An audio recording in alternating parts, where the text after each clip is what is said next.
What up, everybody? All right, how are we doing? So this is the new equipment. Things are new now. You know. All right, let's see here. So let me go over here and let me get on the stream here. Not on the live me anymore, guys. Not on the live me, so there's no competition. It's just us. Just us over here on the YouTube. What's up, DC? How are you, buddy? What's up, Panderson? What's up, Marcus? What's up, Andy? What's up, Xander? For everybody that helped me out with the test yesterday, I thank you very, very, very much. Thank you kindly for your help and assistance. I appreciate it. And I got a fun, this is my new lighting. Still working on the details. What's up, Edwin? How are you? You guys like it? Everything looks good? How we sound? And we sounded good? I ran 2 tests yesterday, and the first test, I screwed up the audio, because I'm an idiot. And the second test, I did not screw up the audio. And that was pretty, yeah, I figured out what I was doing wrong. And that was awesome. So anyway, that happened. And I'm scrolling down. Some of you guys were already sending me stuff. So let me go ahead and give what we're going to do for the first article a Get Your News On with Ron retweet. And something was sent to me. Not for Get Your News On with Ron, but it was sent to me just for general sake. But we're gonna go through it anyway. So I'll give that a tweet next. And we are at 33.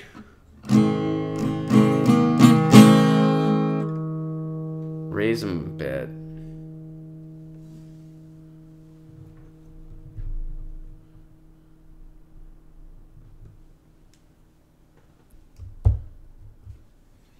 Is that better?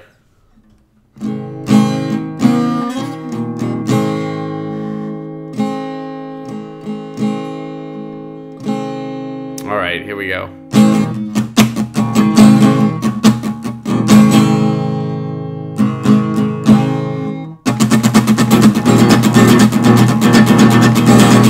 Get your news on with Ron. Don't you want to know what's going on? We're getting our news on today. Get your news on with Ron. Don't you want to know what's going on? We're getting our news on today. You can tweet me an article at Ron Placone. We'll go through it together and make it our own. Get your news on with Ron. Don't you want to know what's going on? Getting our news on today.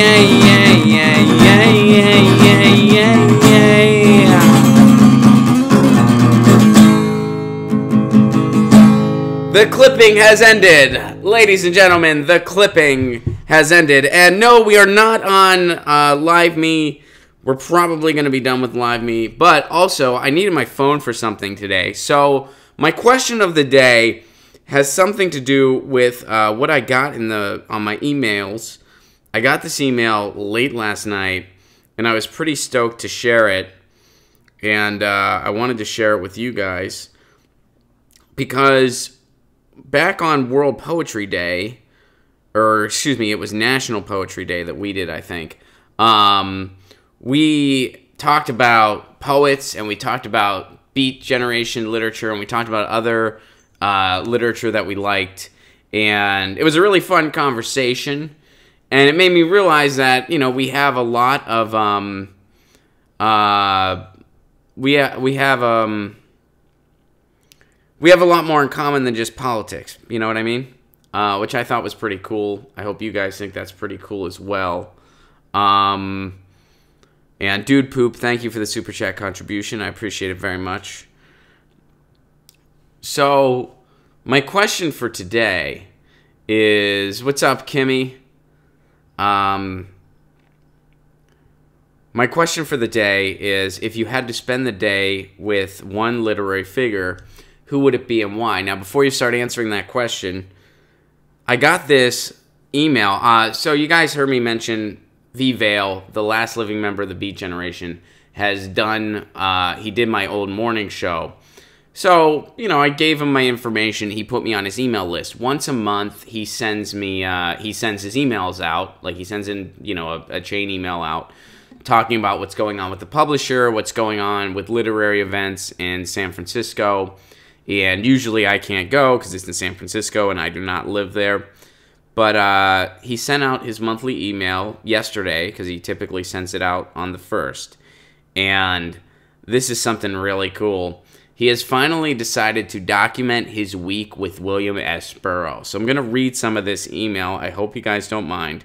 In September of 1988, I got the offer of a lifetime. Spend a week with William S. Burroughs looking after him. Of course, I leaped at the chance and booked United. He gives his whole flight information. He gives his like flight number and stuff. He remembers all that, even though this was in 1988. The 6 a.m. flight from San Francisco stopped in Denver, then landed at the Kansas City airport at 1:13 p.m., leaving enough time to rent the car and, using an old-fashioned paper map, get to Lawrence, Kansas before dark. The country road seemed long and rural before I finally found the wooden house where Burroughs intended to spend the remainder of his life. Burroughs' cottage was in the middle of a large fenced yard with trees randomly spaced. I saw one or two few cats prowling around. First things first, according to my rather cryptic diary, William's cats were named Ginger, Fletch, Jane, Muty, Max, and possibly one described as Chunky Thing. I arrived and walked up to the front porch into William's living room, seeing a table and chairs inside where I could tape him talking. I expected huge bookshelves of books, but they weren't visible. But I immediately spotted a few magazines having to do with knives. Off to the left was a small bedroom with a desk bearing William's typewriter. And to the right was a modest kitchen where I would later try to prepare breakfast, lunch, and dinner. Outside, I had noticed a white garage-like building. It turned out to be William's art studio where he prepared his shotgun paintings. I wanted to see him make a shotgun painting, but shotgun blasts are super noisy, and apparently William tried to minimize that part of the art-making process where he lived, as there were a few residential houses nearby. Inside his studio, it was quite dark, but plainly visible were several rows of spray cans, plus quite a few test sprays over all the wooden walls, which amounted to a quite pleasing abstract collage of colors. Paintings were leaning against the walls on the concrete floor. Sadly, it turned out I would spend days somewhat unsuccessful trying to interview William on the topic of the books in my life. There were intervals where real life asserted itself. I would drive him to the grocery store and shop for food, once even visit a used bookstore in downtown Lawrence, go to the post office. Pretty quotidian, but necessary. I had become William's chauffeur, I realized. He was surprisingly laconic, despite all my efforts to draw him out. He got livelier one afternoon when we drove a few miles away, where we could shoot his 12-gauge shotgun, which had a kick like a mule. Another afternoon, he gave me knife-throwing lessons, but I don't think I ever got expert at that. 30 years later, I got around to transcribing the cassette tapes made during this party and put them into a rare handmade color zine. Right now, the only way to get my new William S. Burroughs zine is from me personally at my book fair appearances. Burroughs and Friends. So, he's basically putting a book out about all this, which I'm excited about. I really want to check it out. And so I just wanted to share that with you guys. I thought you might find that interesting. I saw the email. I found it very interesting. I wanted to share it. It came in my inbox late last night, and I thought you guys might find that cool, which leads me to today's question, of course. If you could hang out with one literary figure, who would it be and why? And I don't really have my answer yet. I've been thinking about it. Hunter S. Thompson does come to my mind. You know who I would pick? And maybe this is cheating. I would pick Diogenes. That's who I would pick. Diogenes, the cynic Greek philosopher. Because I would just want to know what really went down in 5 BC. So I would pick Diogenes. Diogenes the Cynic. Yeah, that would be my pick. Orwell. Kim picks Orwell. And I would ask if he time traveled and then went back to warn us with 1984. That's a fair question. George Carlin. That's pretty cool. I like George Carlin. I never got to meet George Carlin, but I did get to see his record collection. And I know his daughter, Kelly. God? You pick God. The guy who actually wrote the works of William Shakespeare. That'd be interesting. Is it cheating to pick Jimmy Dore? He seems like he would be a really fun guy to smoke with. It's not cheating if that's your pick. Totally cool. He is a fun guy to smoke with, but unless you have a super high tolerance, I recommend not trying to keep up with him. I made that mistake a couple times. Ken, thank you so much for the Super Chat contribution. I appreciate it very, very much. Thank you. Allen Ginsberg, great pick. Jane Austen, it's a very interesting pick. I like that. You would love to pick her brain, huh? Vonnegut, Albert Einstein, Mark Twain, Jimmy or Neil deGrasse Tyson, all great picks. How much can Jimmy smoke? A lot more than me. A lot more than me. I'd say he has a pretty above average tolerance, but I'm sure some of you guys could. I'm sure some of you guys in the chat could keep up with him. I cannot. And eventually I figured out I shouldn't try, you know. Jimmy D couldn't keep up with me. Maybe not, RB. I don't know. I've never met you. I've never smoked with you. But Sean Carroll, I'm not familiar. Henry David Thoreau. Jeff Sessions, so you can smoke weed with him.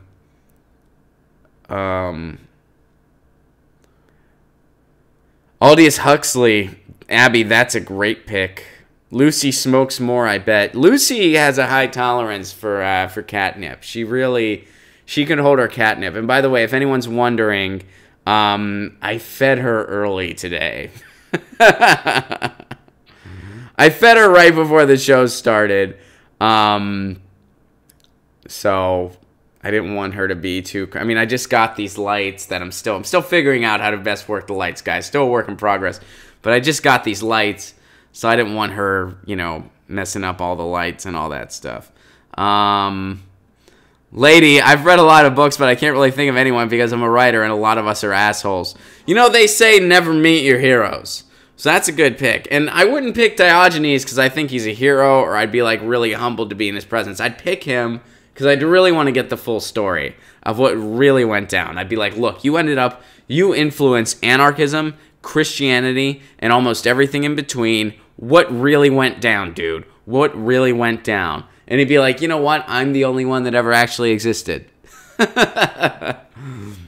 Jennifer, thank you so much for that. I'm pretty sure you're the person that made that, right? Thank you so much for making that. You made a Lucy. Someone made a picture of Lucy where it said her new podcast, which is going to be called Clause of Concern.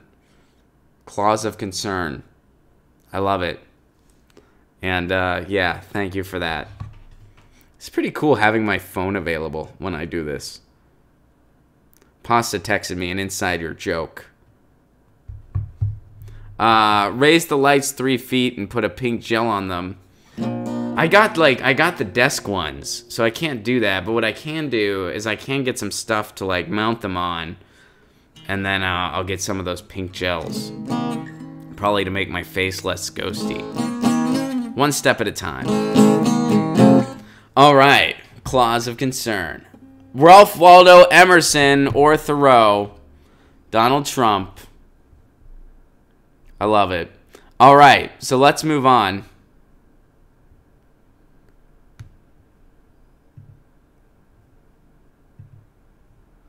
So this is the first article I tweeted, and this is from Nicholas. With girls joining the ranks, Boy Scouts plan a name change. I don't know if you guys realize this, but Boy Scouts now allow girls in the organization. I didn't know that. For 108 years, the Boy Scouts of America's flagship program has been known as the Boy Scouts. With girls soon entering the ranks, the group says that iconic name will change. The organization on Wednesday announced a new name, Scouts BSA. Change will take place in February, next February. So the parent organization will remain the Boy Scouts of America. The program for the older boys and girls will largely be divided along gender lines, with single-sex units pursuing the same types of activities, earning the same array of merit badges, and potentially having the same pathway. Sorbaugh said that having separate units for boys and girls should alleviate concerns that girls who are joining BSA for the first time might be at a disadvantage. So far, more than 3,000 girls have joined. Now, Girl Scout leaders said they were blindsided by the move, and they are gearing up an aggressive campaign to recruit and retain girls as members. So the Girl Scouts say they have about 1.76 million girls and more than 780,000 adult members. And she said relations with the Boy Scouts and her reasons used to be collaborative and are now very chilly. So I guess the organizers of the Girl Scouts organization, they're not a big fan of this because they want to retain what they got going on. Which, guys, quite frankly, knowing that is the case does put me a little bit at ease, because I'm all about breaking down gender norms, and I'm all about inclusion and all that stuff. But, man, could you do it at the expense of losing Girl Scout cookies? That's the question. How woke are you? Are you willing to give up the Thin Mints to break down gender barriers? I don't know if I can. That would be a bummer, wouldn't it? Like, if we lost. Like, well, guys, we're entering a new chapter, and now no more Girl Scout cookies. You just have that shitty kettle popcorn. I'm not a fan of the kettle popcorn the Boy Scouts sell. The Girl Scout cookies, on the other hand, yeah, quite delicious. Right, Lady already pointed this out in the chat, and the big question is, what would they be selling cookies? So you guys are with me here. Yeah, they could totally. I'm sure they're not going to get rid of the cookies, guys. Don't worry. They're not going to get rid of the cookies. And as far as Nicholas, if you're on the chat, let me know. I guess maybe you were a Boy Scout, or maybe you're for this or against this. I don't know. I think it's totally fine. I think it's a cool thing that they're not having gender barriers to. Maybe for whatever reason. And I don't know. I was not a Boy Scout, which should come as a surprise to nobody. I was not a Boy Scout. And I'm not a big fan of the organization in general. I don't really, it's all about God and country and stuff like that. I think there's a little bit of subtle, this is kind of a stutter step towards the military. Yeah, I'm not a huge fan of the organization as a whole. I mean, I don't know enough about it, admittedly, but what I do know is what usually would hit the news. I was never really attracted to the organization as a kid. If I ever had a child, I would hope my son or daughter would be into other things, personally. That's my personal take. That's my personal principle.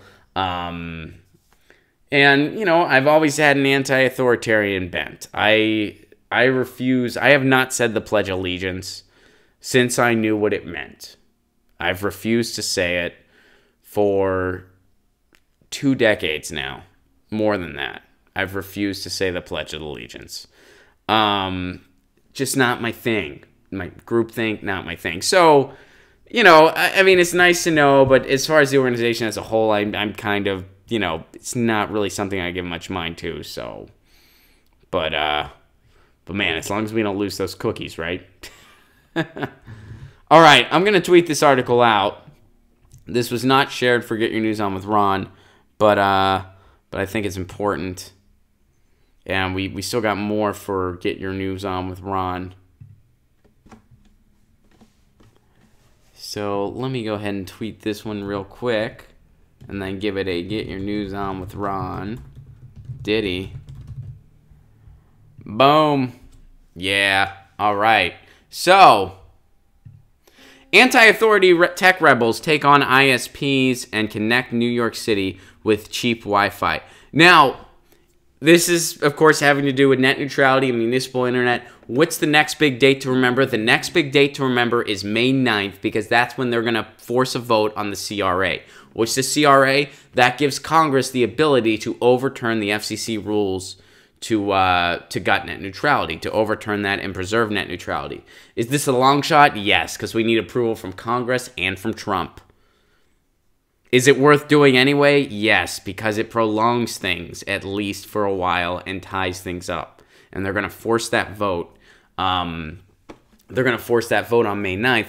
And look, I know this administration has already proved they don't give a hoot about public opinion, but again, this is something that they'd really have to thumb their nose at public opinion to not go along with if the Senate can get this through, because 83% of people want net neutrality.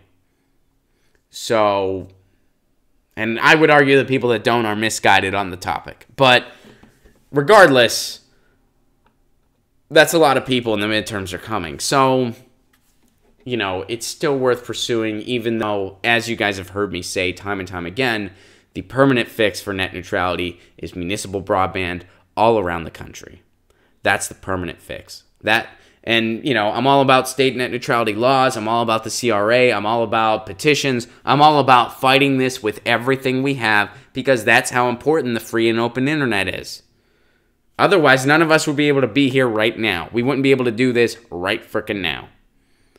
So, that being said,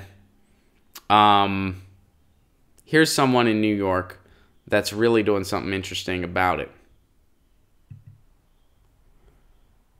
Anti-authority tech rebels take on the ISPs, and they're connecting New York City with cheap Wi-Fi. This is New York Mesh, which is run by volunteers.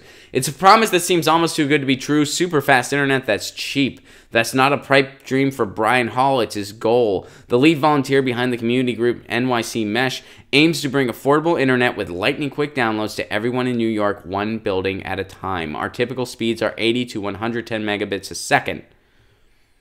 And he points out that Netflix only requires about 5 Mbps.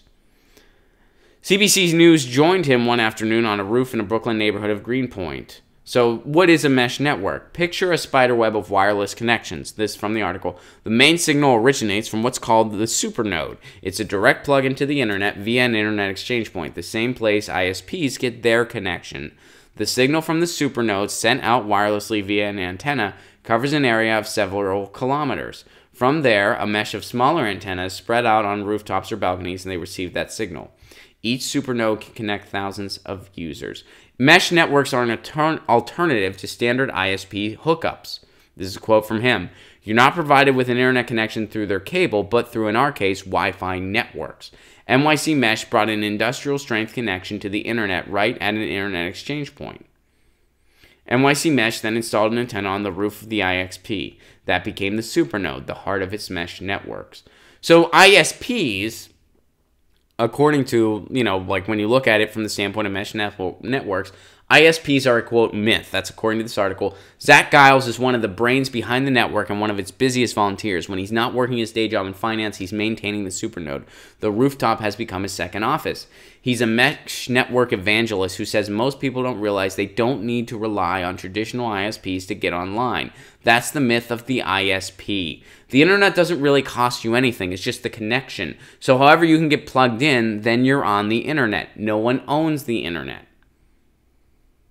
So a mesh network is a total just alternative solution. And if these volunteers in New York City can build these mesh networks and provide this service at a cost cheaper than most internet service providers and give you incredibly high quality download speeds and incredibly high quality internet, we certainly can have the infrastructure for municipal internet access all around the country. There's no doubt. There's no doubt. I already tweeted the article, Ruth. I just tweeted it. And, you know, I'm not an expert on the tech side of things, clearly. as you saw me kind of fumble through the article. And I don't fully grasp all of it. But what I do grasp is that the infrastructure is, first of all, already there. And second of all, the infrastructure can easily be assembled to do this. We certainly have the means to do this in any given community. They're doing this in New York City, and they're volunteers. They're making these mesh networks, and they're offering internet at a lower price. If we had a municipal organization to run this, we could have the internet that other countries have. Because, you know why? Because they did this from the start. They did this from the start. They knew the internet was a utility meant for the public good. And this has been going on for years. This sounds subversive. Will the FCC try to control this? Of course they will. Of course they will. Now, what will ISPs do to crush this? I don't know if there's much they can do because it's their own infrastructure. They can't claim ownership of the infrastructure. They can only claim ownership of their infrastructure. And they technically can't harm the competition. They don't really have anything prohibiting any type of competition. What they do have are organized duopolies with other cable companies. Hence, in their mind, they don't need to quash any kind of competition because they have the organized duopoly. So, this is something interesting in the net neutrality fight, which will continue. And this type of thing is the permanent fix. What I would really love to see is I would really love to see New York City get behind these people and have a citywide effort. That's what I would really love to see. I got to look into this. I live in Queens, New York, and my internet is horrendous. Jennifer says, do it. Look into it. I tweeted the article. It gives their information. And if anyone else is in New York, I encourage you all to do the same thing. And I encourage you to give these people your business. I really do. I mean, the proof's in the pudding. They have happy customers. They get better internet than most people. And the more people utilize their services, the more they'll be able to build. So if you're in New York, please do it. And I really hope that there's more efforts like this. I really, really do. All right, let's move on to more articles.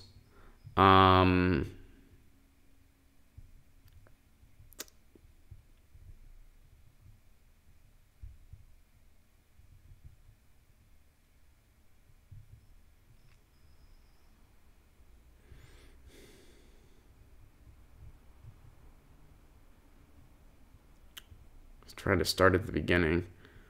All right. This is from Andy. Oh, wait, no. Here we go.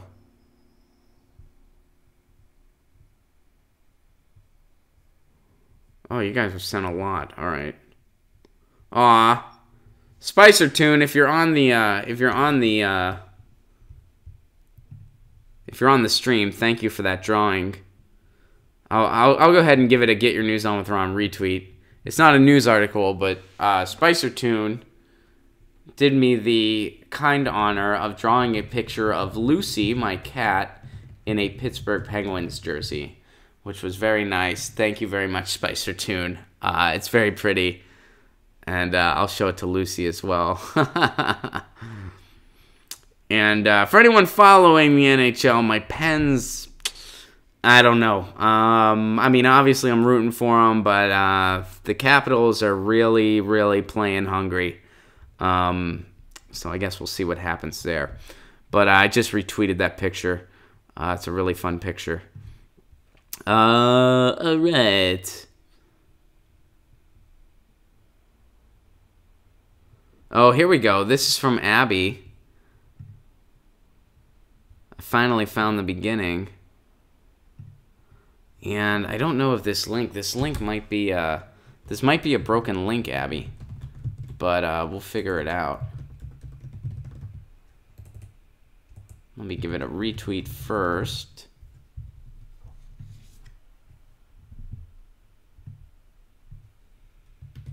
No, I gotta copy and paste this, it looks like. Okay, let's see here. Yeah, oh, wait. There it goes. Okay, cool. So, guys, we've talked about this before. This has something to do with Amazon. Now, Amazon is looking for a second headquarters, and a lot of cities, including my hometown of Pittsburgh, Pennsylvania. Speaking of, nice transition there, right? We went to NHL hockey. to you know, the city itself. And they're basically engaged in a bidding war to try to get Amazon to come there. This is nowhere close to being worth it. The amount of jobs it would bring versus what cities are offering are already totally out of whack. And it's not really going to benefit whichever city gets it. I was at a table with my family. My sister was there. Her boyfriend was there. My parents were there. A couple of my cousins were there. All very intelligent people. Very, very intelligent people. And we were having a discussion about this issue. I was the only one that was saying, this is not worth it. And they looked at me like I was crazy. I was also the only one that said Hillary Clinton's not going to win in 2016. And then they looked at me like I was crazy too. But moving on. Rent increases forecasted in nearly all cities competing for Amazon's headquarters. Nashville and Denver would see the biggest hikes if they won the e-commerce giant's competition for its second headquarters. Well, who would have guessed Amazon's new $5 billion office would likely have material consequences of the negative variety for whichever city it lands in? There's a few candidates who might say, I told you so. I kind of just did that. Guilty as charged. If presented with Zillow's recent study that shows rent will rise in nearly all 20 cities which Amazon is considering as locations. The cities that would see the biggest Amazon effect include Nashville, Denver, and Los Angeles. Please don't come. Please stay out of Los Angeles, please. With rent increases directly attributable to the e-commerce company being 2.4%, 2.3%, and 1.9% respectively. Nashville is one of the cities touted as the lead contender by the Wall Street Journal. The cities with rental markets that would be least affected include Toronto, with only a 0.2% increase.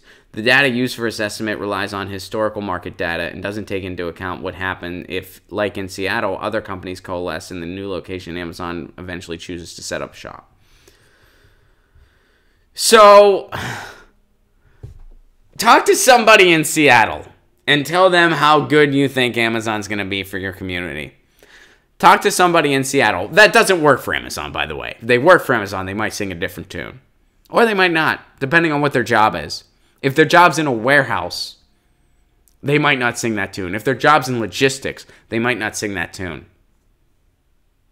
Even if their job's in admin, they probably won't sing that tune. If their job's a high-level programmer, they probably get paid well. And they probably work way too hard.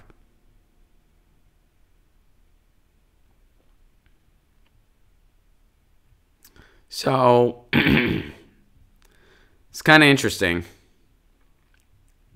But I've been saying it's not worth it for a long time because they're not going to bring a ton of jobs, and people are offering them so much. Lady, yeah, over in Germany, you guys are safe. They know better. We have not learned our lesson here in the United States. We really haven't. So there you go. Another negative effect of Amazon coming to your city. If you're one of the cities in contention that's contending for it, you should not want them to come. The costs far outweighs the few job benefits it brings. It doesn't bring many jobs, and most of them are tech jobs. So, thank you for sharing that, Abby. I really appreciate it. Let's see here. You guys are sending a bunch of stuff, and I'm trying to find the beginning.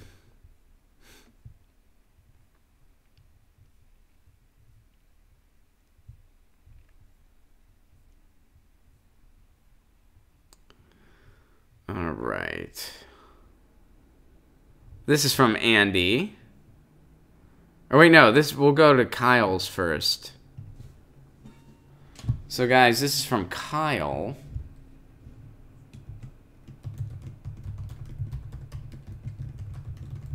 Give it a Get Your News On with Ron retweet.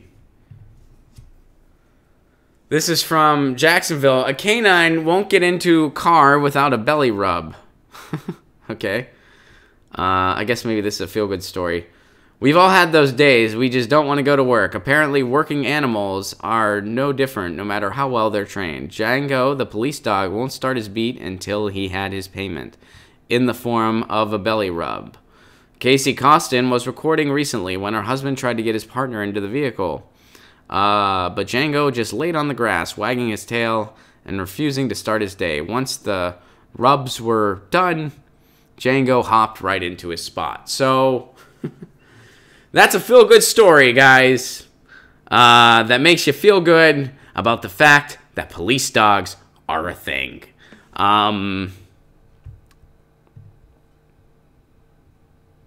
Dogs do deserve the belly rub, though. Absolutely. Absolutely. But I don't know how I feel about... I don't know how I feel about law enforcement using dogs. You know, it's one of those things, if an extreme situation warrants it, then I can understand. Like, if they need... but I don't believe that there's not a better way. And when I say extreme situation, I'm talking about like a bomb or something like that. Where if an animal can properly sniff it out, of course keeping the animal out of harm's way by every means absolutely necessary, and keeping the animal as safe as the humans, then okay, I get that. However, just having dogs out there to catch people with pot, I just think that's ridiculous. I think that's absolutely ridiculous. And some of you guys are saying that dogs are proven relatively ineffective. So there's probably better ways out there to sniff out, no pun intended, to sniff out explosives anyway. So this is an interesting attempt at a feel-good story from a local news organization that has too much time on their hands. Karen points out they usually end up getting hurt. Or always end up getting hurt. I hope that's not true. I'm not sure of the statistics on that. But I know they get hurt a lot. And it seems like it's completely unnecessary. According to some of you guys, it's totally unnecessary. I mean, I don't know. Maybe when it comes to bombs, they're like super effective. But I don't see how there aren't any other ways just as effective with machinery or something like that. So I don't really understand. Or it's a slow news day. Lady says, see, here's the thing. There's no way it's a slow news day. With everything that's going on in our world right now, there is no such thing as a slow news day. So this is just a local outlet that is kind of muzzled, pun intended, as to what they can and can't talk about. So they have to find overly sentimental stories like this. And you know what? I love the dog. It's not the dog's fault. I wish the dog could just be a dog. Or if the dog's going to be a helper dog, I wish it would help a blind person. I wish it would be a seeing eye dog. Those dogs are freaking... Well, all dogs are awesome. It's not the dog's fault. It's not like police dogs are bad. Obviously, it's not the animal's fault. But, man, I'd rather see them helping people than potentially getting blown up and or trying to bust people for drugs. You know what's a good idea? Taking dogs away from people who are known for shooting and killing dogs. Amen to that. A freaking men to that. All right. So Andy sent this in. We'll go here next. Let me give it a Get Your News On with Ron retweet. And this is about Main Day.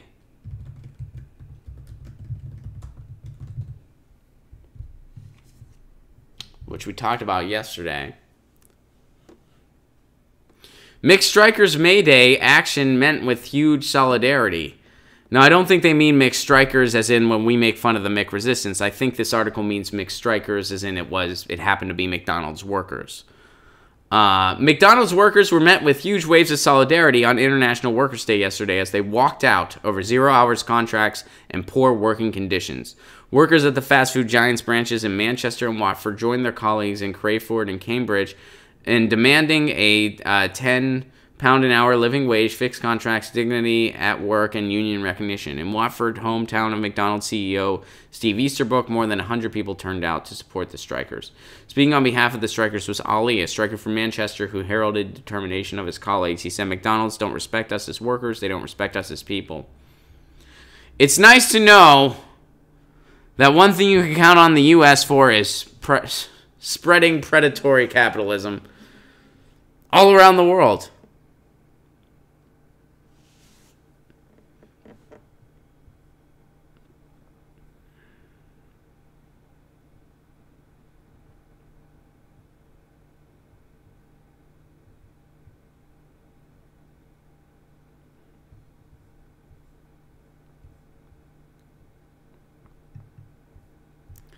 Since then, the dispute has only spread, with large numbers of fast food and restaurant workers joining trade unions and sparking disputes, such as the ongoing confrontation between workers and management at TGI Fridays. I love how it's all U.S.-based places that have the biggest problems. It's all U.S.-based, and of course that's going to be the way it is. Of course. They spread their exploitation. And guys, speaking of the UK, to kind of, I gotta mention this because I'm real excited and I can't help but share it with you guys because it's on my mind. I'm going to the UK in October. I booked my flight last night. If any of you guys are in the UK and you want to bring me to your town, hit me up because I want to book some shows, and I'm going to book as many shows as my girlfriend will allow me to book. As many shows as she lets me, I'm going to book, damn it. I am going to book. But yeah, I'm flying into London on October 14th, and I will be in the UK for about 12 days. And I plan to go to England, I plan to go to Scotland, I plan to go to Ireland. So, yeah, that's exciting. I'm stoked. And, yeah. Manchester, you recommend Manchester? I want to go to Manchester. All right, that's awesome. No New York City shows. I'm not, don't have any plans for New York City quite yet, but I will be there. Ron's going to get beat up in some East End pub. All right, I hope not. I don't know why you think that'll happen, but I hope not. Let's see. I wish I could go, but I'm already going in September. Push it back. You live in Germany. It's not that far. But no, I understand. If you ever want to come to Ohio, hit me up. I would love to provide you a place to stay. Andrew, that's very kind of you. I don't know when I'll be in the Cleveland area, but I will be in Pittsburgh probably in November because I usually go home to visit my folks in Thanksgiving. Sometimes I book some dates around there. So, yeah, maybe I'll get to Cleveland. I like Cleveland. I like Cleveland a lot. We have actual socialist bars in Manchester. You'll have to invite me to one. Take a side trip to Frankfurt. I can't. I'm not going to be able to go to Germany this time around. I wish I could because I love Germany. But, we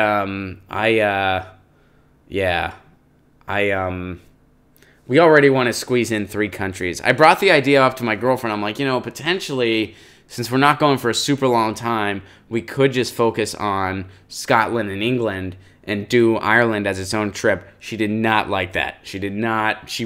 Ireland's like her big one that she really wants to go to. So I have a feeling we're going to focus on England and Ireland, and Scotland is not going to be as much. We're definitely going to Edinburgh. We're for sure going to Edinburgh, but we might not go to many places in Scotland.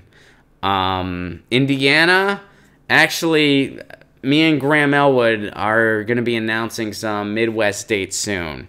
We're going to be in Nashville on June 20th. We're going to be in Huntsville, Alabama on June 21st. And we're working on a couple other dates. Asheville, North Carolina is possible. Indianapolis, Indiana is possible. Louisville, Kentucky is possible. Knoxville, Tennessee is possible. So, yeah. Yeah, me and Graham, we're coming. We're for sure coming to Nashville. We're for sure coming to Huntsville. Those dates are confirmed. We should be announcing them shortly. June 20th, Nashville, Tennessee at Zany's Comedy Club. Me and Graham Elwood. June 21st, stand-up live in Huntsville, Alabama. Ron, go to Mars because your shows are out of this world. I love it.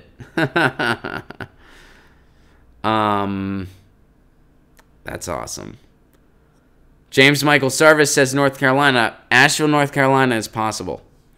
Asheville, North Carolina is totally possible. All All right. So let's move on. And yeah, I'm glad the strikes are getting some attention. Because you got to strike. This is from Joe. And this is some bad news.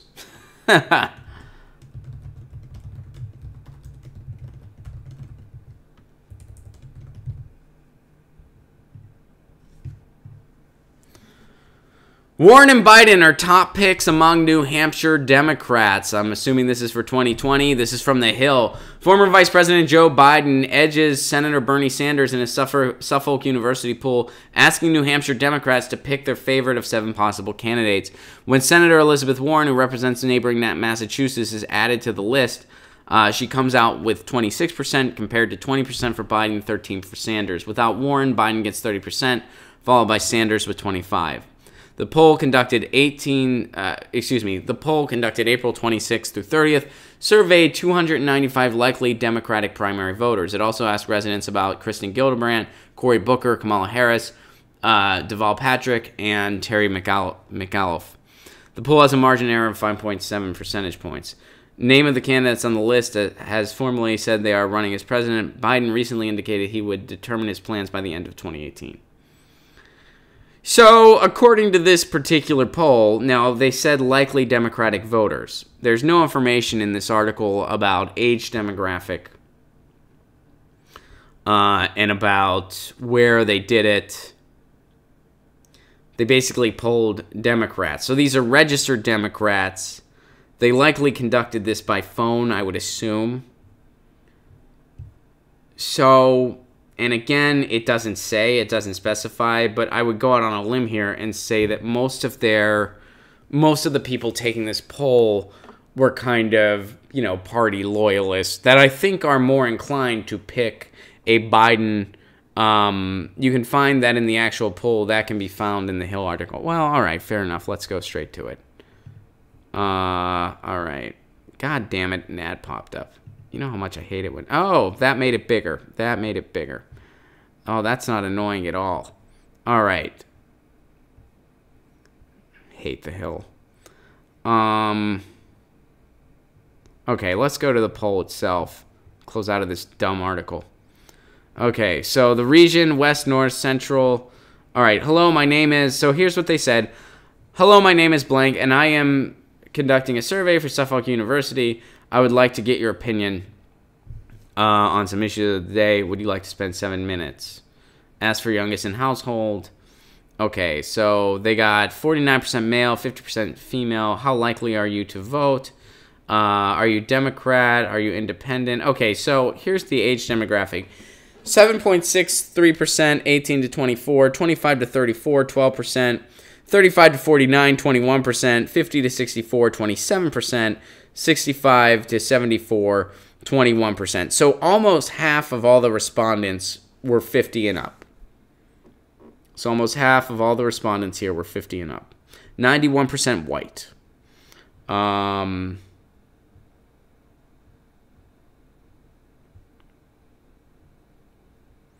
now keep in mind, this was out of Democrats. This poll was just, the article said that this is just among Democrats. Now, out of this entire poll, how many of the respondents were Democrats? 30%. So 70%, we don't even know what they said. This article just focused on, why didn't they give the results as a whole? Why didn't they say, out of residents of New Hampshire, here is who they are leaning towards for president? Why did they just focus on what the Democrats had to say? The people that identified as Democrat. Maybe there were a lot of disenfranchised progressives that don't identify as Democrat, but had a lot to say about 2020. That would be what I would say if I would take that survey. If they said, do you identify as Democrat? I would say no, because I never felt more disenfranchised by the party ever before in my life. I never really felt like I was part of the party, ever. But now more than ever, I feel disenfranchised by it. So why didn't they vote Biden? All right, this is from Balthazar. Thank you for the super chat contribution, Balthazar. Vote Biden because when you leave with your lawsuits, you elect the candidates that your donors pre-selected. If we don't elect donor-friendly candidates, how can we buy HRC list? Hashtag make donors great again. By the way, guys, another announcement you're hearing here first. Peter Douche is going to become a regular thing. I'm going to do some housekeeping at the end of the show today, because I do have some announcements to tell you guys. But spilling those beans now, Peter Douche, going to be a regular thing.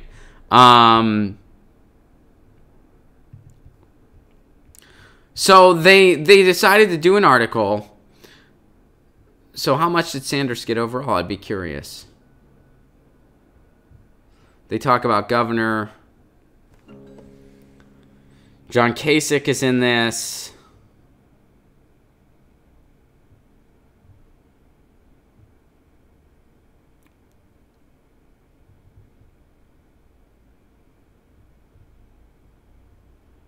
"39%, 40% of the people taking this poll identified as moderate." So 40% identified as politically moderate, which, let's be honest, that means, these days, that means conservative. Because if some of the Democratic establishment is too left for you, you're conservative. So only about 10% of respondents were actually somewhat progressive. They identified as very liberal.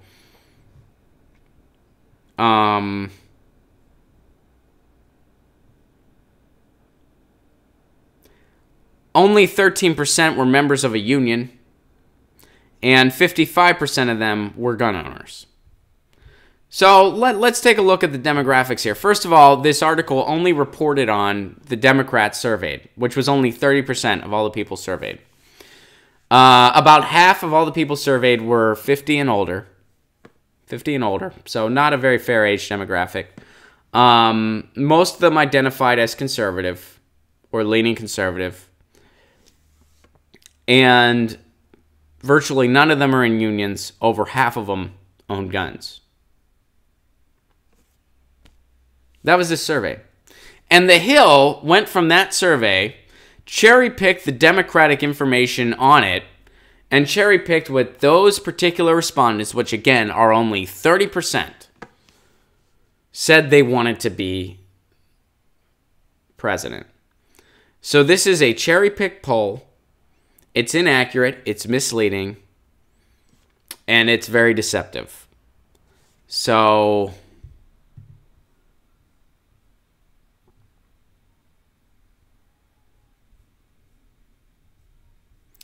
don't take that poll seriously.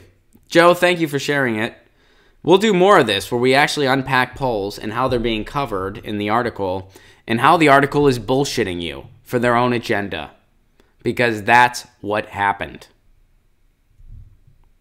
That's what happened.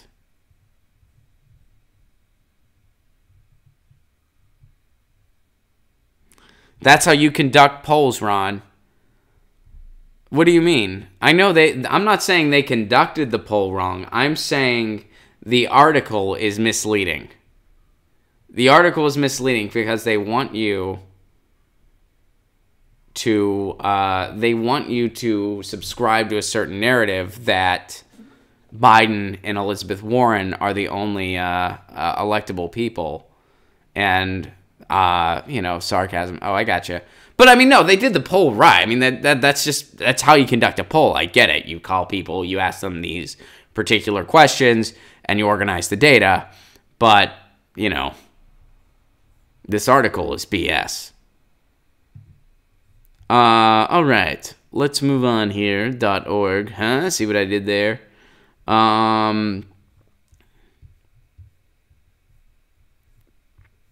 Marcus tweeted another thing about the whole Boy Scout thing. We already covered that. I'm sure there's people that have their ridiculous outrage over this because they're bored and have nothing better to do. But, I mean, I think all of us are just sort of beyond caring. I mean, it's like, what are you going to do? All right, we got time for one more. So let's go to...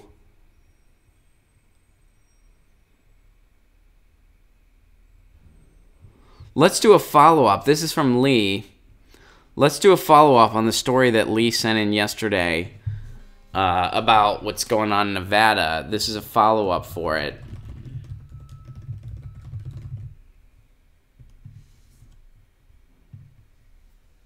Okay.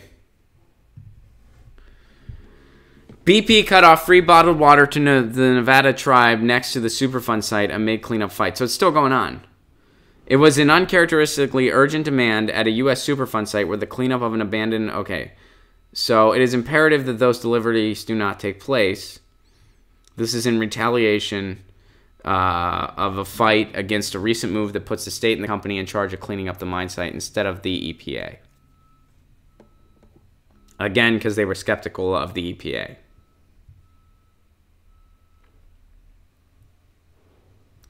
The governor continues to support the current cleanup path.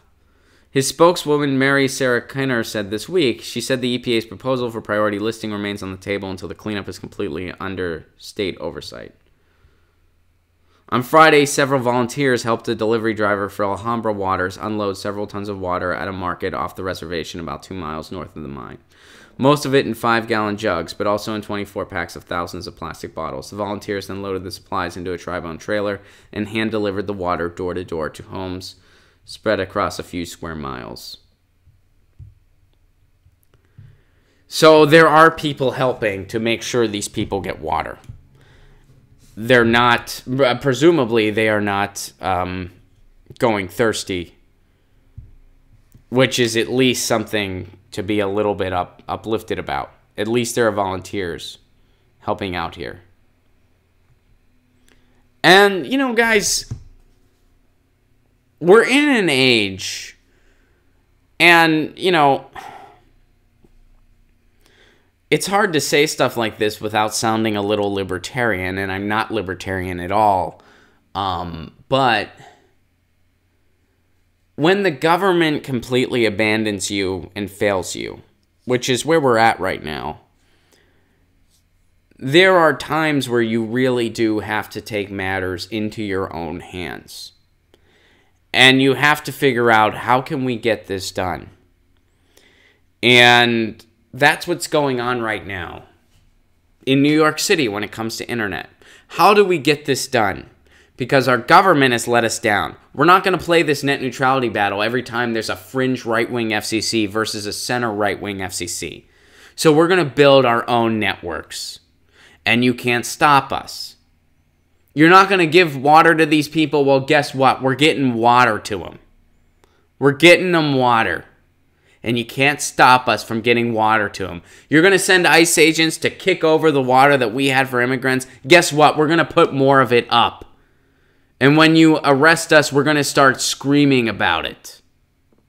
That's what's going to happen. So there are times where when the government completely abandons you and fails you, we need to get stuff done within our community. And that's where we're at right now. And I'm trying to do certain things that I can do. I'm trying to get municipal internet in my community. Because I don't trust a net neutrality law that can be overturned in courts.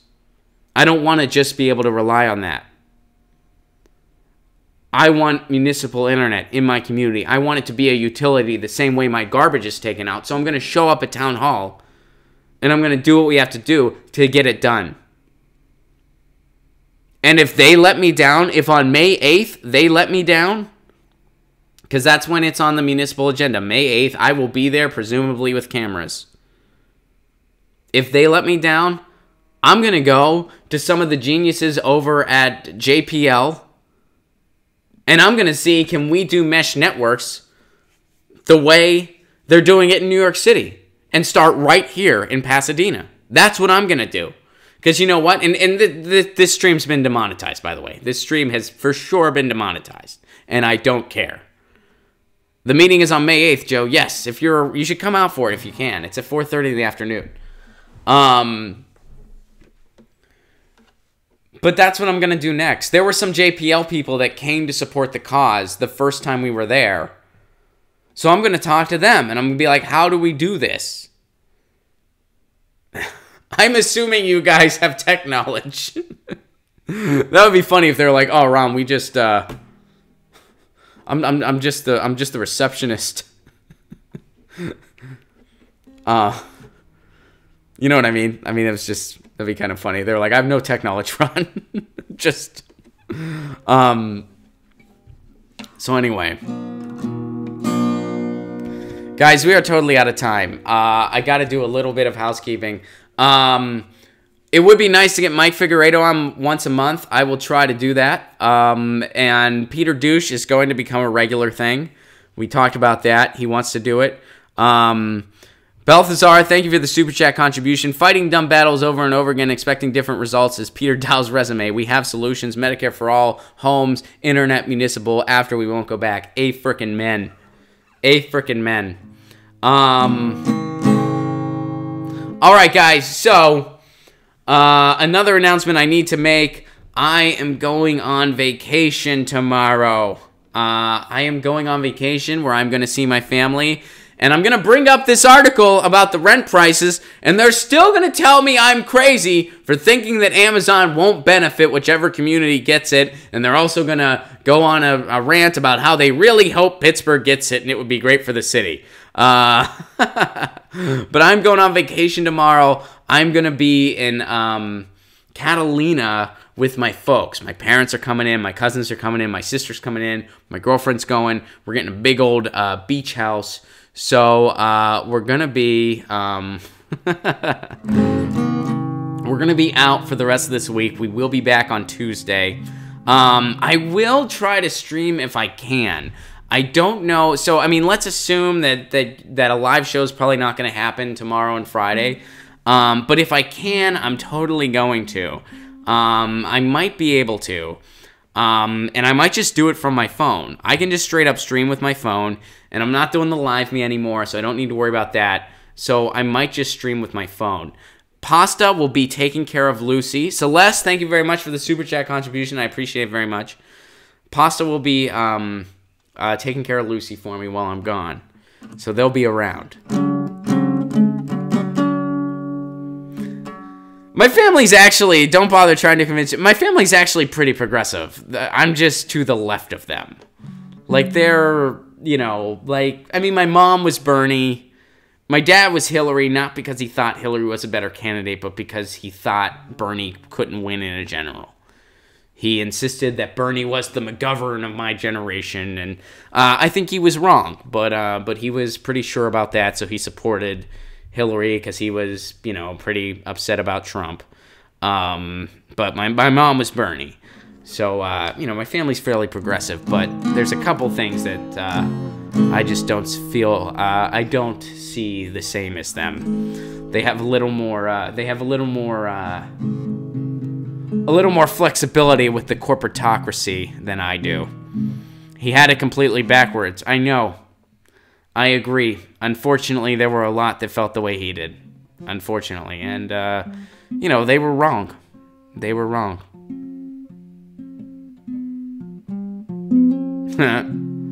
Alright, guys. Thank you very much. I love you all very much. Thank you for being part of this. You don't need to mute the theme song anymore, huh? We finally figured out the audio. I'm working on the lighting. It's a work in progress. We're better than where we were at, and we're going to keep getting better. And I couldn't do it without you guys. Seriously, I was able to buy all this equipment because of you guys supporting this show and because of you guys supporting the Patreon. Patreon.com/Ron Placone if you are so able. For just $1 a month, you get free show tickets. Me and Graham are touring. You want to go to one of those shows? You get to go for free if you're a patron. For free if you're a patron. You also get content. I released a new Lucy dialogue today where she understands the concept of nicknames, and you get a podcast every week, and that's all for as low as $1 a month or any level you're comfortable giving with. I love you all very much. Thank you so much. I'll send you out with a theme. And remember, we might be back tomorrow, but chances are we'll be back Tuesday at 10 a.m. Pacific Standard Time. But if I can stream, I'm going to. Get your news on with Ron. Don't you want to know what's going on? We're getting our news on today. Get your news on with Ron. Don't you want to know what's going on? Let's hope they don't start World War III. You can tweet me an article at Ron Placone. We'll go through it together and make it our own. Get your news on with Ron. Don't you want to know what's going on? Getting our news on today. Yeah, yeah, yeah, yeah, yeah. been Get Your News On with Ron, the world's first viewer-curated streaming news show. Stay safe in this crazy world of ours. The revolution's coming. And it won't be televised, but it'll be online. I will see you in Vegas, CG. I'm stoked. May 11th, we're there at Center for Science and Wonder. I love you guys very much. Thank you so much. Peace.